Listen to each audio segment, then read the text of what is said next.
namoni makambo pona Congo, pona Vilia, pona Uvira. Makambo ni namoni Uvira ekoi na maboko ya ba rebelle. Dans 35 jours, Uvira ezokoya. D'ici 35 jours, kobanda lelo, ti kolbato na 35 jours, Uvira koza déjà par terre. Gouvernement central ya Kinshasa, botika moi pour parler et comme bino nulle part. Je vous dis, Uvira ezokoya kala mingi te. Babongisi Uvira koya. Uvira soko koyi, bazolo ko Uvira koya pona ba pousser bino na négociation ba selon ba cahier de charges na bango selon makamba ba bongisi. Boko zana choix te boko signer bisnya mais ko signer wana e kote kabula mboka. Kambo oyo eza pona e ajudar bino e sunga bino. Bobondi la pona mboka. Ba service ya Kinshasa. Makambo nazolo ba oyo ezanga mona lopiango te. Bo zo ba disposition. Ce qui vous à disposition d'ici 35 jours, Uvira ezokoya. Makam nazolo bakaso bozo tala biye ba prophétie nazo pesa. Tout ezokokisama parce que bozo priya kate. Na pesa ki ba pona pesa ki prophétie. Sur caméra. Botala même vidéo nouvelle, botala chaîne nouvelle nazo. Vous allez voir que toutes les prophéties toutes les prophéties que je donne, ça se réalise. Na pesa ki ya constamment tamba na pesa ki mambu ya goma. Bozo négligé, je ne sais pas pourquoi. Priez, je vis Uvira par terre. Je suis qu'un simple messager. L'heure est vraiment grave. L'heure est très très très grave. Makambo yo tozo bisaka bino, eza makambo yo. Bozo mona lokola ba jimba j'étais, c'est comme ça les choses de Dieu. Dans les soucis de vous informer, divertir et vous former, Nouvelle Tendance, votre chaîne, met à votre disposition des applications, radio et télévision. Comment installer? C'est simple. 1. Rendez-vous sur Play Store ou App Store. Tapez TVNT pour la télévision et RNTFM pour la radio. Pour répondre à vos préoccupations, contactez les bureaux. Merci pour votre acte de bienveillance.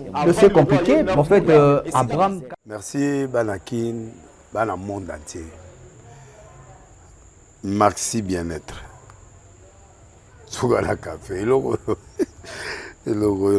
na mêlé logo, mais le logo est à ma baie. Il y a bien pour la panne technique, mais quand ça les langues on a ma bête, ça les langues pour la maman. A célibataire to lingi bino ate. So maga boma mokolo bala. Pourtant mzo ba produire en autre soute. Maxi bien-être yango yo. Lukango benga ndeko nanga alendele ye mutu ayebi esika ko fournir yo autant que tu veux $35 eze belé na kati. Sobo melika moko de jo ka bien. Be hémorroïdes banini tout ça. Bilialia, vanda musala banini et réparer yo système ya break. Et réparer le fonctionnement. Fonctionnement, il y a break, donc il son fonctionnement il y a bien. Donc comme les Congolais toujours gagné le match. Ils ont défaite, pas de technique en plein match, c'est pas bon. Ils ont là le local. Maintenant, c'est éviter de dire, surtout les pasteurs, ils ont mela, boyawa. Bobenga pendant l'endele, le numéro naé pour bobenga pour bozo local. C'est important. Traitement poison anti-poison yango yo ne ba mususu meli yango avant okende obima o mela melango ça 2 jours ata bateli loko moi cuire mon corps c'est bon oyo pe anti-poison donc soko ata izana kati et longolango alendele mikolo som na bité mindele yango ba pese biloko ba udia po biloko yango bendeza ya solo mikolo ba tchaka poison ato la famille te ato za problème na mututé jalousie car do ba produit yango na anti-poison, OYOP anti-poison. Donc, benga alendele à partir naïe aïbneni oué aux ango. Nous amenons pas mon labino, mi batte lambo que comme biété, batwa comme la jalousie, oyo toujours comprendre des soutés. Bana mike bazo kufa, mikolo bazo kufa, ba otiana bana bébé ba poisson. Donc, toujours zala nanti na ondenga na ndako, c'est bon. Que Dieu vous bénisse. Bonjour, shalom, bien-aimés dans le Seigneur, que Dieu soit avec vous, là où vous nous suivez. Sur le humble serviteur de Dieu, le frère Enoch, Zambé Apambolabino. Ce dernier temps, je vais m'exprimer en lingala pour compréhension. Dieu vous bénisse beaucoup là où vous nous suivez. Mes frères et sœurs, l'heure est grave. L'heure est vraiment grave. L'heure est très grave. Makambo yo tozo bisaka bino eza makambo yo bozomona lokola bajimba jete, c'est comme ça les choses de Dieu. Quand on reçoit kusamaka, les temps vous bien habitué que le baki boye kuksama, le baki boye kuksama, mais il faut prier.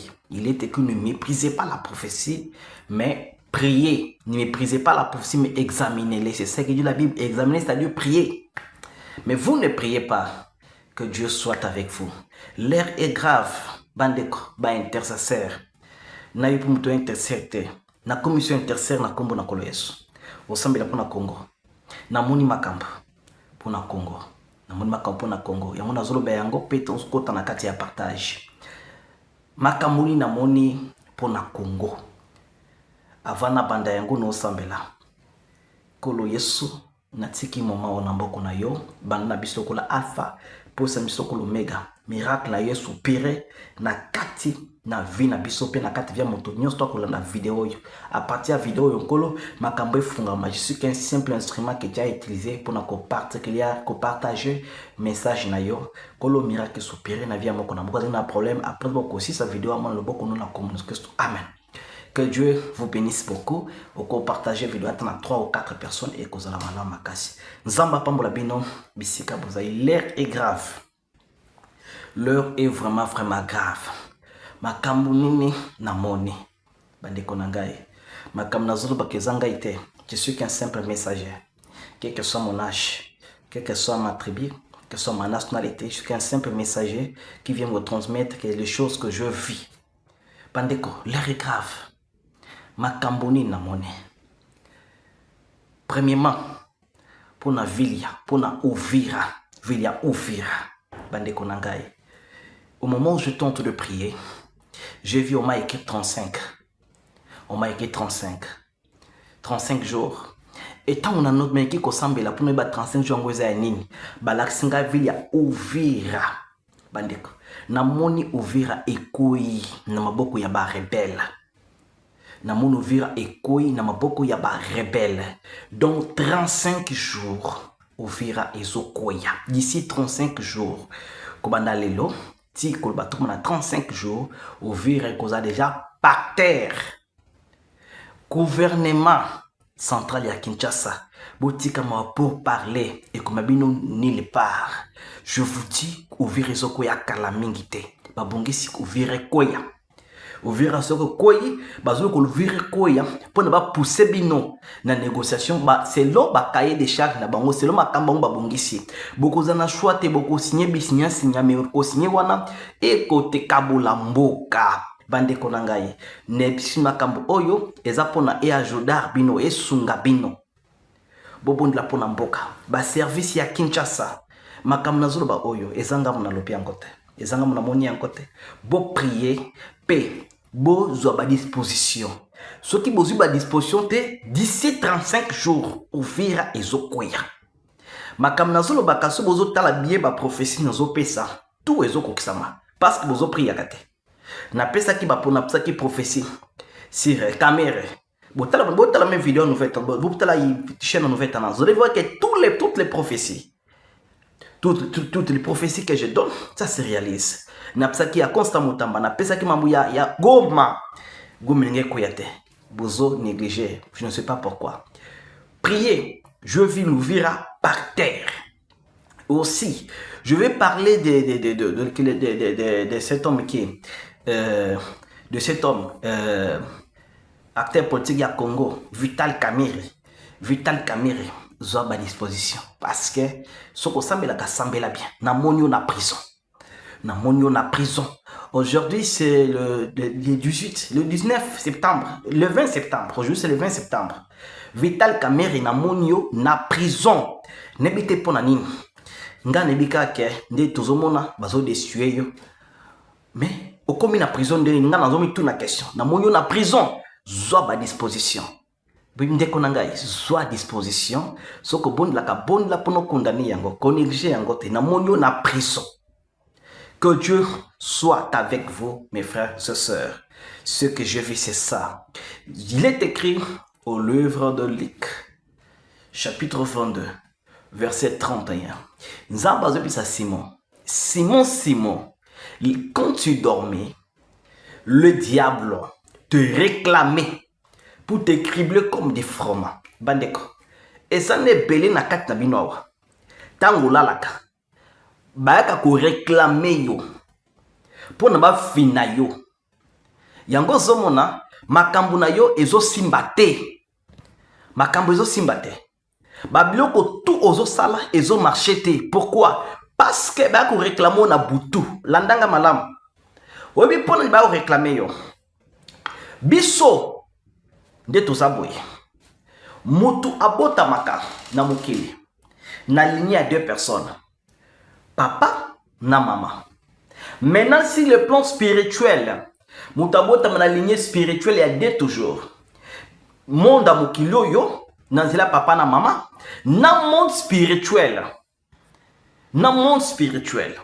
Maintenant, tant que bota maka na monde spirituel, obimi na mukili. Moi na bota obimi na mukili. Au côté na mokili, il y a déjà des gens qui ont existé avant toi.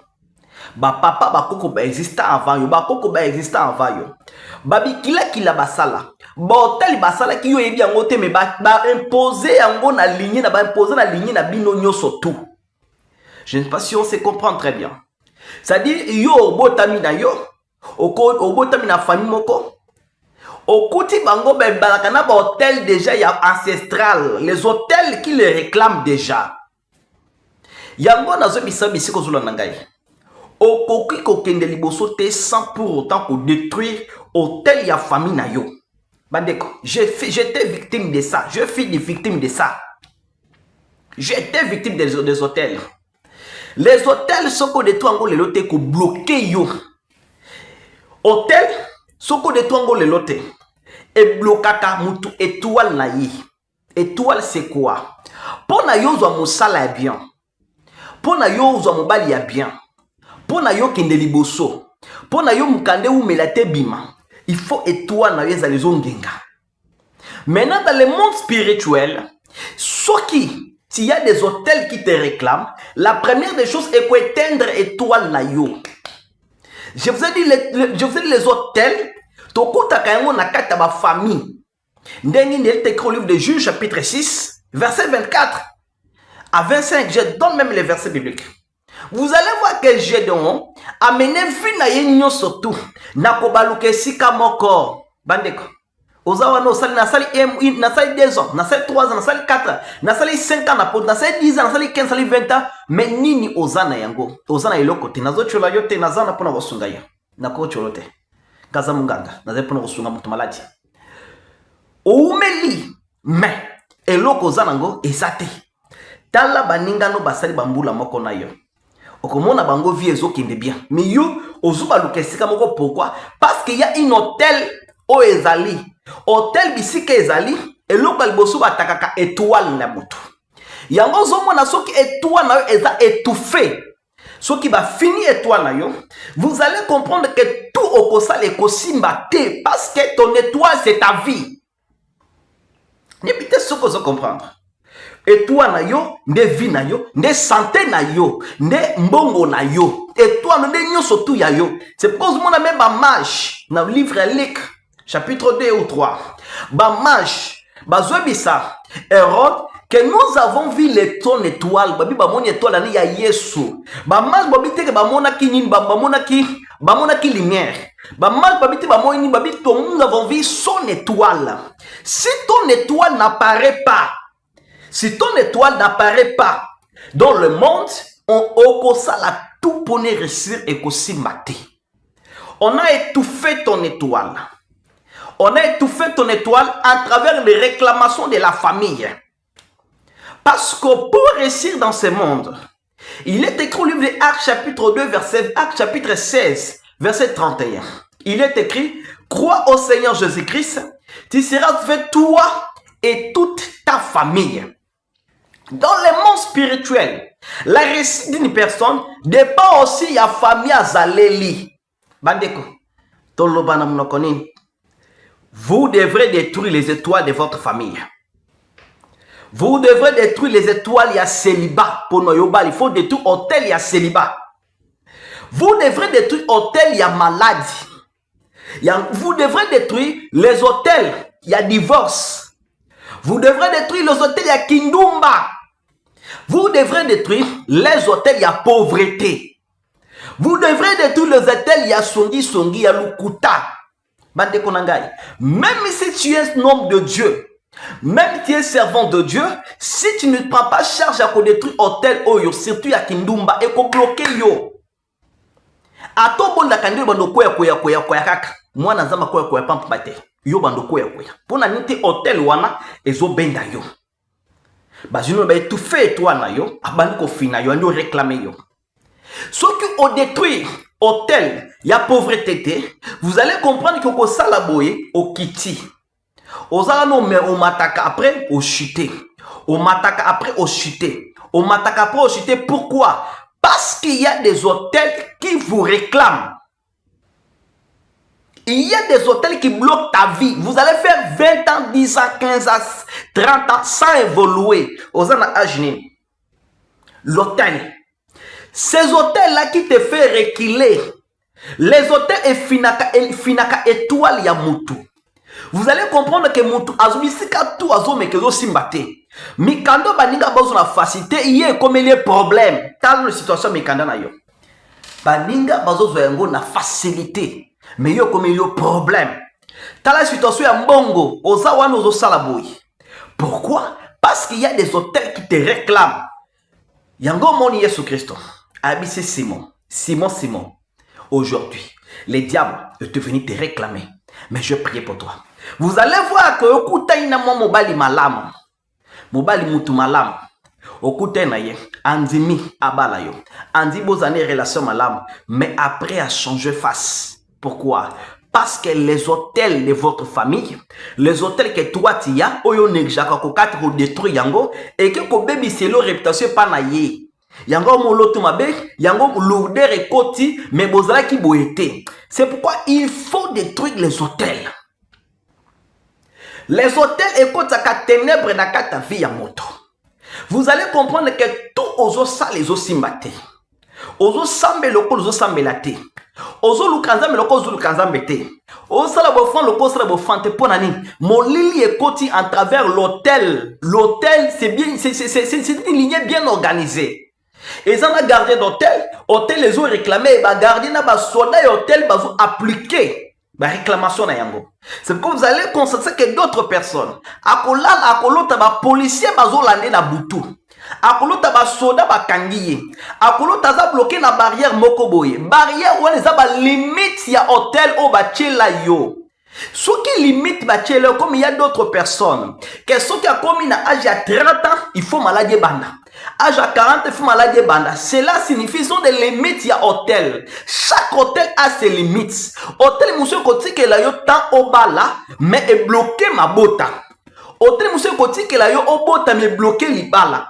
Hôtel, monsieur Koti, que la yo au kota poto, mais est bloqué mikanda. Hôtel, monsieur ko bloqué yo au bloqué au coin de poto. Y'a au sala ba démarche 15 ans, 10 ans, aux ouaka visate. Aux amayo kenite ponani. L'hôtel te réclame. Vous devrez détruire les hôtels de votre famille, les hôtels de votre vie pour réussir.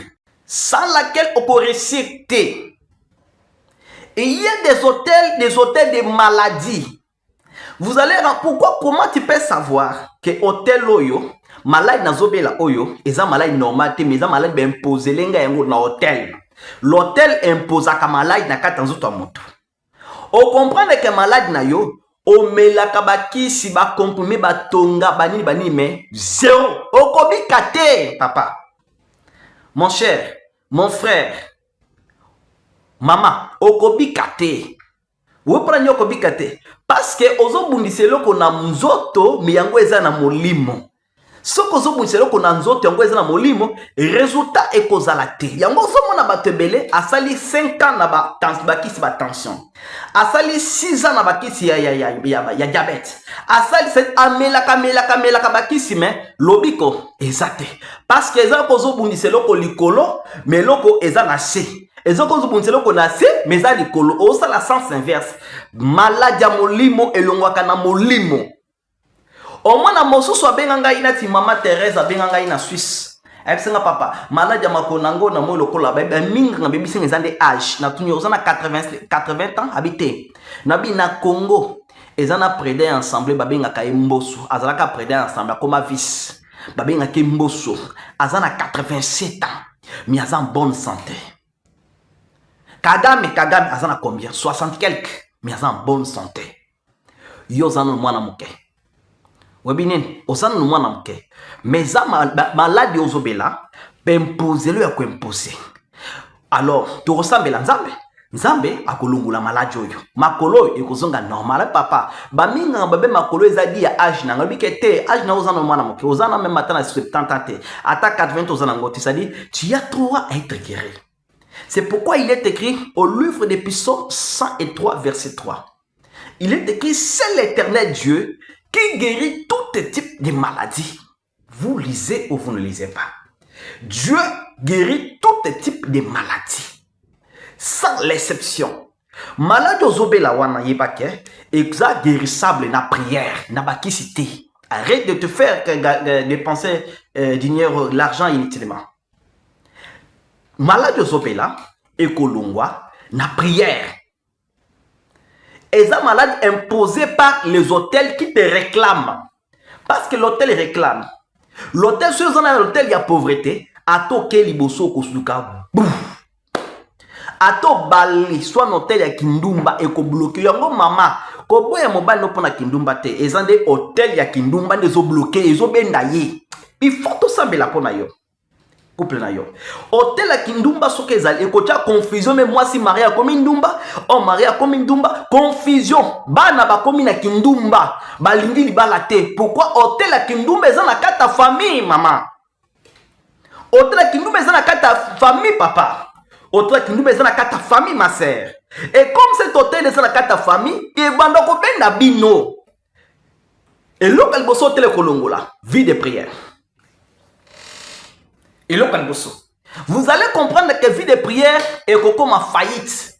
Au banda ko samela, mais moi ça va 2 heures, 3 heures de temps. Vous avez qui maintenant pour ozo pour bazon zo yemba, mais kenda. Parce que hôtel et longola kayango. Deuxièmement, hôtel et longola ka lumière na katanda. Vous allez comprendre que ténèbres est comme miekoti na katanda famille. Comment est-ce que vous avez un problème na kata famille na ibino? Vous allez comprendre que la division est sali. Bo kabwane. Bo yoka na kate na famille. Famille zanga kimia. Vous allez comprendre que songi. Ça montre déjà que na kata famille wana, il y a une personne qui est gardien d'hôtel, un sorcier ou une sorcière qui est gardien d'hôtel. C'est-à-dire, etambola kana karabira nango songi. Nabo kabwane. Troisièmement, dans ta famille, vous allez comprendre que batu baswana ka pamba kimi ezalaka te. Là, ça montre directement que dans votre famille, il y a une hôtel.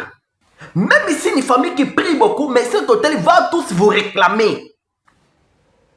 Vous allez rencontrer dans une autre cas, hôtel,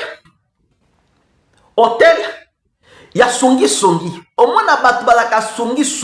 Hôtel ya songi. Au moins même ata na kata famille. Fais mo bimba montamala mo salakate. Il y a un hôtel. L'hôtel ezo benda yo. Elongolo lumière. Parce que hôtel elongola ka lumière na kati ya moto. Hôtel elongola ka lumière. Maman, mon frère, ma sœur, ozalaka montalo sambo. Ozalaka na lumière. Ya ke bisika tout ozo ke nous réussir. Ozana ba témoignage. Okomi wana pambate. Mais les loyo. Pona nini balongoli lumière okomi lokola moto pamba. Ténèbres mouli ekoti. Même na moto ko biba. Même lupango ezo simbate. Ba lokate bazuyate. Oteka lupango ezo simbate. Ozo merosa la commerce ezo simbate. Bazo yiba yo parce que soko ozana bitumba ya hotel, bako banda ko yiba yo. Soko ozana bitumba ya hotel, okozala stabilité parce que l'hôtel combat la stabilité. Soit que la stabilité financière combattre la stabilité à famille. Vous allez comprendre la famille na yo kimi ezalaka te. Si on a bitumba hôtel, on a fiancé à ta endeni ya malamu ndeni suka suka boko kabwana. Pourquoi l'hôtel qui vous réclame? L'hôtel est tout faka et toi la moto. C'est pourquoi je prie pour toi. Toi qui es à la foi. Toi qui es à la foi. Toi qui crois en Jésus-Christ comme ton Seigneur et ton Dieu. Je prie pour toi que Dieu te délivre au nom de Jésus. Parce que nous avons un nom qui est au-dessus de tous les noms. Et il y a des gens où ils ont kombo na bango, bakinda na ngwe pa banda kwa nganga. Ba construire hôtel, pas toi on a 3 types d'hôtel. Premier type d'hôtel, ils ont hôtel où déjà dressé dans ta famille. Deuxième type d'hôtel, ils ont hôtel où bako salela hôtel n'est pas munguna no mokoboy. Bako c'est l'hôtel n'est pas ya na yo, bako c'est l'hôtel n'est pas papa, bako c'est l'hôtel n'est pas mutu moko ya famille, pas mutu mo mi ya libanda. Adresse l'hôtel. C'est-à-dire à comprendre que ça ba lupemba o ekendeke o ke nango liboso ya zonga sima ala créer le problème azu combo na yo azu photo na yo azu suki na yo ou à cause de lamba na yo akena pas dans le monde spirituel identité mutiza suki ya mosi bazu yango bake bazu mobimba ce bazu manzaka na yo bakati yango ata moke bazu mobimba ce bazu elamba no ata moke bazu mobimba. Ceux qui basent makolo na yo sa itango tambola mabele wana bazio mobimba. Maintenant bako créer l'hôtel, ba créer l'hôtel par exemple il y a pauvreté. Vous allez comprendre que ba créer l'hôtel la pauvreté. Vous allez comprendre que tout au ça les autres simate betaka libanda. Que lumière écoute na kati ya vina yo. Nzambe oyo asepisaki Lazare après 4 jours ya kufa. Azana pouvoir ya kosekwisa peyo. Nzambe oyo asekwisaki Lazare. Nzambe wana kosekisa peyo soko zonzima esala milo na kombo na Yesu. Bisika tu bakundaki yo. Hôtel nyonso bando réclamer yo. Nzamba délivre yo. Nzambe oyo abimisaki Daniel na kata libulu ya bankosi. Abimisa peyo na hôtel ezobendo wana. Il faut détruire les hôtels. Il faut, je dis avec obligation, je t'ai victime. Les lois yunga na zana mbongo, les lois na za bien. Mais mutbozo monoyo, na lata bilamba kotoboka. Ne choix n'examen d'état malami sato, na Congo. Na saliboye, na zo souffrir. Na zo bonda lokwa na osambela te. Na zo bonda lokwa na osambela te. Ngamu na osambela pona batukutu à l'époque, j'étais frère en Christ. Na osambela pona batukutu, mais batu, bazo mona miracle. Batu, bazo mona miracle, mais ngamu ke lokote. C'est un serviteur de servant de Dieu, oza kanayo. Oza premier botel, il faut quoi sengo. Bat bazo a diplôme ngamu na zo choué. Mais qu'est-ce qui ne va pas nzambe? Na salinine. Nzambe bisanga mon fils. Il faut détruire les hôtels. Hôtel écoti obscurité. Hôtel écoti obscurité na vie na ngai molili. Molili eza na kata vie na yo. Oh nyonso zo mona ezo simbate. Nzambe na ngai ana pouvoir kolongola yango. Hôtel étouffé toi na yo. Tout ozo sala. Ato koti ba dossier. Bako benga baninga. Yo ba benga kote. Ato ki koteka lupango. Bako somba te. Ato sali o teka mituka. Eko simba te. Tout oyo sali o simba te. Pourquoi? Parce que ezana hôtel moko boye. Hôtel wana ndezo bloqué yo. Hôtel wana ndezo sala ki o avancé te. Hôtel wana ndezo balusa yo esika moko. Bandeko, j'ai insisté pour le cambotel oyo, nemite pour na nini. Mais baby sanga insisté parce que nzamba bisinga ezana batebele bazana problème hôtel où il faut détruire yango okoboza zo bondela nzamba zumo lokola dérangement. Parce que dans le monde spirituel, soit les Cambodgiens na A et que ils ont attaqué na C, au cause de la solution T. Hôtel et l'ongola kamutu pouvoir na kata prière. Vous allez comprendre que aux obondi là, mais pouvoir il y a prière et ça les souter. Au moins que aussi si qu'on s'amène la boulali au loti mari de nuit, au loti femme de nuit. Aussi qu'on la bolala au loti qu'on s'amène la bolali au loti ndoto ma bé. Prière ne sont qu'une pour la nuit. Il y a une hôtel qui est au-dessus qui te combat. Donc il faut faire tomber ça pour réussir. Il faut faire tomber ça pour la pouvoir. Et zonga na maloba na yo parce qu'il est au livre de Jean, Jean chapitre 1er. Verset 1er, il était au commencement était la parole. Maintenant ce parce que le monde spirituel balon la pouvoir ya maloba. pouvoir na kata prière na ye, pouvoir na kata maloba. Vous allez comprendre que ozo sambe la mingi me ozo résultat te pona nini, c'est parce que balongoli au pouvoir ya maloba. Okomo loba lokwa moto nyonso to. Pona olobelo ko esalama ezakana pouvoir moko eza na kati ya moto nzamba cha. Mena bango balongolo ka yango. Yango zomo nozo sambela comme ozo sambela te. Mena na eta wana nde eta oyo ane na 1 Samuel azalaki na yango. An zaki asambela ka mais prière na ekinda kanili par. Mais nzamba yo kakango me répondre que pourquoi? Parce que na niveau ya Anne, il fallait kutana moto moko oya lobaka iloba moko kaka nzamba mona yo, pe nzamba mona yo. Et motongo c'était Samuel. C'est pourquoi il est écrit au livre de 2 Chroniques chapitre 20 verset 20. Il est écrit: confiez-vous à l'Éternel votre Dieu, vous serez affermis. Et confiez-vous à ses prophètes, vous réussissez. Je vous dis, mes frères et sœurs, lorsqu'un vrai serviteur de Dieu prie pour toi, prie pour toi, même 2 minutes, même 1 minute, miracle salé. Molili oezo réclamé yo. Imagine la carte de Bible. Dernier exemple avant de ça, moni régie et ça n'a signal. Dernier exemple. Yesu ayebisi, Yesu ba display en kolo Yesu dans le livre à Marc, ba moni kolo otambola likolo ya mai. Ba moni kolo otambola likolo ya mai. Bandi oganga. Fantôme. Yesu na biso zaki toko makasi. Un bon Dieu, un grand Jésus-Christ. Il faut famille na yebake yo oza mwana ya Nzambe. Il faut famille na yebake yo oza osambela ka ya solo. Mais pas mona makambo, pas mona délivrance kote na nzela lo sambo na yo. Nga dans ma famille, les gens bakangwama likolo ya prière na ngai. Pourquoi? Tant que je fais tomber les hôtels, je fais tomber l'obscurité, je fais tomber tout ce qui était comme obstacle et l'ongwe. Il faut faire tomber cela. Na zongeli, na livre ya Marc, ba porte ba moni kolo tambo likolo mai. Bando ganga fantôme. Et Pierre alobi, Yesu zonge bobanga te zali ngai. Pierre abi Seigneur soki ezali yo permettre ngai pe na tambola. Yesu bise ke tambola. Pierre abeti pa liboso. Ya mibale, ya misato, ya 4, ya 5, ya 6, Pierre abandi kozinda. Malgré ordre ya nkolo Yesu atambola, mais Pierre andozinda pona nini? Parce que les hôtels ya famille à Pierre. Et rappelez Pierre que Pierre, biso na famille na biso. Les réclamations famille à Pierre rappelez Pierre que biso na famille na biso totambola kalikolo ya maïté. Mais na maïté on nanjaka. Donc yo il faut zinda. On nange o tchola. Pierre andi ko nange. Je vous dis Pierre andi o zinda pona nange, mais nkolo atcheli boka bendiye. Je vous dis même si on a péché ordre au bimanabisi ko zali wana, mais soki yo moko zana ba réclamation, au bimis ba pasteur ba faux pasteur, ba prophète ba faux prophète, ok za yo ndozi ba bimoya ko bundate. C'est pourquoi nous allons détruire. Hôtel et kotaka limite, tu es limité comme tu es là.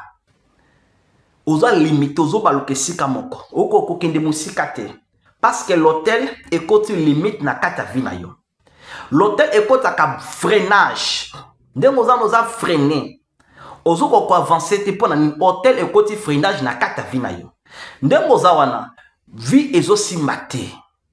Alors, l'hôtel fait aussi quoi? Le monde est bien tel qu'il est, c'est ça la candidate. Ba vrai serviteur de Dieu le kola bisoyo. Na motema na yo ndozo monanga bozo kana motema no bazo soki oza bitumba. Ou soki basi ba amvuta yo déjà. Ozoka nde nazolo ba bomona lokola faux. Ok na za vrai. Maintenant oya za faux yo moni est vrai. Pourquoi bazo désorienter au bongo? Pona oyeba te nani okangama na ye pona ba konye ko bebisa vina yo. Mais il est écrit, vous connaîtrez la vérité vous en franchira. Aujourd'hui, sache que vous avez le pouvoir. Il est écrit, vous avez le pouvoir de marcher sur les serpents et les scorpions.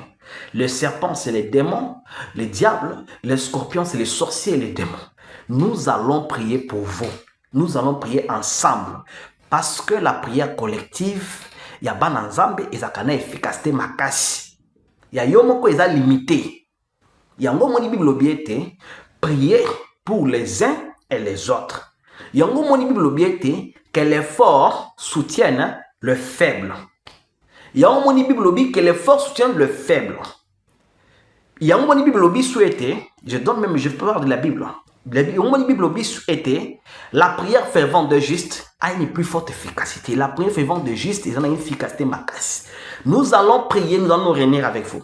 Nous allons prier. Après cela, vous verrez la main de Dieu. Vous avez beaucoup souffert. Jonas n'a qu'à t'alibouambis. Jonas n'a qu'à essayer pour n'andai. Mais essayer Yesu awasala. Jonas a surtout qu'à mbisi sans. Je prophétise pour la vie d'une personne. Nous surtout bamela qui a yo pas sans ayango na kombo na Yesu. Je prophétise pour la vie d'une personne. Nous sommes bande ko simbate et bande ko simba na kombo na Yesu. Je prophétise pour la vie d'une personne. Bisiko da ki limité na prière to kosala dans ma fungola yo. Parce qu'il est écrit de 3 Jean chapitre 1 verset 2 bien mais je souhaite que tu prospères dans tous égards. Le souhait de Dieu est que nous puissions prospérer dans tous égards. Des souhaits en Zambie yangoana. Zamba zanabino, TV zaningonga. Bible B, vous contre la vérité vous en franchira. Numéro nanga ezali 974 et plus 244. Plus 244, parce que navanda kana Luanda, tepanangai. Plus 244. 974 679 342. Numéro nanga yangwana plus 244 974 679 342. Vous en pensez que tu as contact nangai, komelanga message ou bengangai so bengai okutima ke na yambite komelanga message na ko répondre yo. Ato beza komi no répondre bino pe beaucoup mona miracle ya Nzambe. Et ceux qui déjà ensemble déjà pour nata une fois témoigner na commenter miracle yo monde na nzela nanga nzela prière nangai. Na kotanga yango pe na ko pambola yo. Nzambe a pambola yo pe azana bino au revoir. Merci Banakin, bana monde entier. Merci bien-être. Sougala café, logo na mêlé logo mais le logo est à ma bé. Il y a bien pour la panne technique, mais quand ça les langues on a ma bé, ça les langues pour la maman. La célibataire to lingi binoate. So maga boma mukolo bala. Pourtant mzo ba produire en soute. Merci bien-être yango yo. Lukango benga ndekonanga alendele yé mutu ayebi esika ko fournir yo autant que tu veux, $35. Eze belé na kati. Sobo melika moko de joga bien. Be moroïde banini tout ça. Bilialia, vanda musala banini et réparer yo système ya break et réparer yo pe fonctionnement ya break de break donc et pe son fonctionnement ya bien. To comme ba congolais toujours gagner ba match. On va défaite, pas technique en plein match, c'est pas bon. Zongela et loco.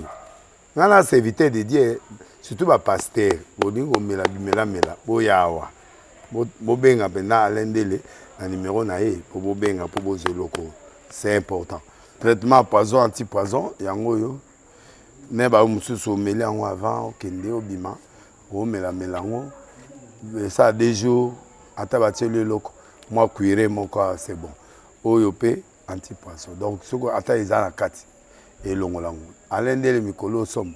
N'habité mindela ngo ba pese biloko ba udia. Po biloko ngo bendeza solo mikolo ba tchaka poison à toi famille te à toi problème na mututé jalousie car do ba produit yangwana ya anti-poison oyope anti-poison. Donc benga alendele à partir na ye ayibindeni oya ozwango.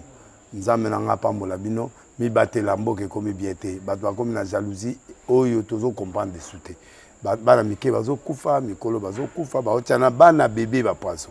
Donc toujours zala nanti na ndenga na nga ndako c'est bon. Que Dieu vous bénisse.